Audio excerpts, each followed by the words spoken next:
రాష్ట్రంలో గ్రూప్ 2 రాత పరీక్షలు మరోసారి వాయిదా పడ్డాయి. వచ్చే నెల 6, 7 తేదీల్లో జరగాల్సిన ఈ పరీక్షలను వాయిదా వేస్తున్నట్లుగా టీఎస్పీఎస్సీ కార్యదర్శి అనితా రామచంద్రన్ ఒక ప్రకటనలో తెలిపారు.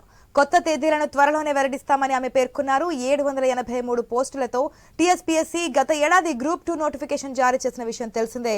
దీనికి 5,51,000 మంది అభ్యర్థులు దరఖాస్తు చేసుకున్నారు. మొదట ఆగస్టు 29, 30 తేదీల్లో పరీక్ష నిర్వహించేందుకు కమిషన్ షెడ్యూల్ జారీ చేసింది. కానీ నిరుద్యోగ అభ్యర్థుల నుంచి వచ్చిన డిమాండ్ మేరకు దాన్ని నవంబర్ 2, 3 తేదీలకు మార్చారు.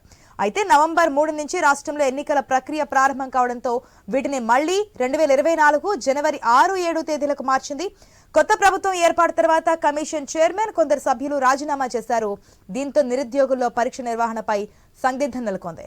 సీఎం రేవంత్ బుధవారం టీఎస్పీఎస్సీపై సమీక్షించిన అనంతరం తాజా నిర్ణయం వెలువడింది.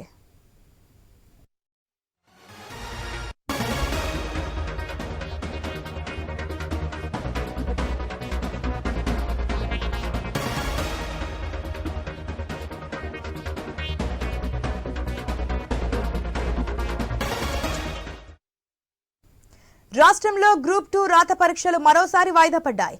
వచ్చే నెల 6, 7 తేదీల్లో జరగాల్సిన ఈ పరీక్షలను వాయిదా వేస్తున్నట్లుగా టీఎస్పీఎస్సీ కార్యదర్శి అనితా రామచంద్రన్ ఒక ప్రకటనలో తెలిపారు. కొత్త తేదీలను త్వరలోనే వెల్లడిస్తామని ఆమె పేర్కొన్నారు. 783 పోస్టులతో టీఎస్పీఎస్సీ గత ఏడాది గ్రూప్ 2 నోటిఫికేషన్ జారీ చేసిన విషయం తెలిసిందే.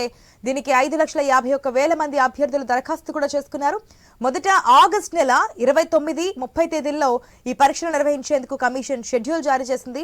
కానీ నిరుద్యోగులందరూ కూడా అప్పుడు డేట్ మార్చాలని కోరారు. సో ఆ డిమాండ్ మేరకు నవంబర్ 2, 3 తేదీలకు మార్చారు. అయితే నవంబర్ 3 నుంచి మనకి రాష్ట్రంలో తెలంగాణ స్టేట్లో ఎన్నికల ప్రక్రియ ప్రారంభం కావడంతో వీటిని మళ్ళీ 2024 జనవరి 6, 7 తేదీలకైతే మార్చారు. కొత్త ప్రభుత్వం ఏర్పాటైంది. నిన్న కూడా సీఎం రేవంత్ రెడ్డి మాట్లాడున్నారు. అభయహస్తం పోస్టర్ రిలీజ్ చేస్తున్నప్పుడు కమిషన్ చైర్మన్ రాజీనామా చేస్తున్నారు. అది ఇంకా గవర్నర్ ఆమోదించలేదు కాబట్టి కొత్త చైర్మన్ సభ్యులు నియమించిన తర్వాత పారదర్శకంగా ఎగ్జామ్స్ అనేది కండక్ట్ చేస్తామని చెప్పున్నారు. సో మరొకసారి వాయిదా పడే అవకాశం అయితే మనకు కనిపిస్తోంది.